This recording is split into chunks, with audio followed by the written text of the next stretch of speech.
Thérapie par le froid, un jour de la Saint-Valentin, pour répondre aux nombreuses questions de gens qui ont des soucis de thyroïde ou de neuropathie ou encore de crise arthritique ou encore d'arthrose ou encore de nerfs coincés ou encore j'en passe et des meilleurs. La thérapie par le froid au Japon, par exemple, est considérée comme essentielle à la guérison. Par contre, dans une philosophie zen, c'est un toute autre signification que ce qui est très à la mode aujourd'hui, un peu dans les pays aussi du Nord.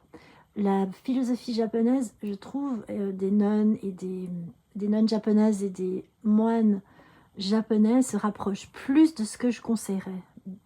Parce que thérapie par le froid, oui, mais pas à la Wim Hof, pas selon pour des pathologies comme ça. J'appelle ça, c'est quand même assez ancré déjà. Par contre, ça peut énormément aider si on applique à la méthode japonaise. Je m'explique. Par exemple, hein, vous savez bien que quand les filles sont au bord de l'eau, les garçons, souvent, pour communiquer avec elles, les poussent dans l'eau.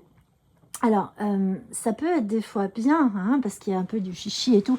Par contre, un peu les garçons aussi, ce qu'ils apprennent de plus en plus, je vois la jeune génération, moins la mienne, à avouer que leur vulnérabilité est aller doucement dans l'eau.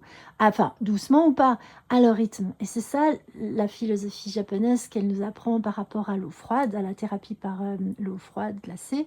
C'est, écoutez bien ce que veut votre corps. Est-ce que c'est juste les pieds dans l'eau à un moment, aller dans l'eau chaude, ça s'appelle les bains contrastants. Donc à un moment, et puis ça fait relancer la circulation. Est-ce que ça fait plaisir? Est-ce que ça nous fait plaisir d'aller dans l'eau? Parce qu'il y a, alors oui, ça sting, ça peut brûler un petit peu, mais il y a un réel plaisir à, du corps à tout à coup sentir quand l'eau froide circule dans les zones enflammées. Quel lien avec le remède du mois, l'aune glutineux? Eh ben, il est très clair. Parce que l'aune glutineux, il calme le feu. C'est, comme je disais, un bois qui, si on le place définitivement dans l'eau, il se durcit à l'infini.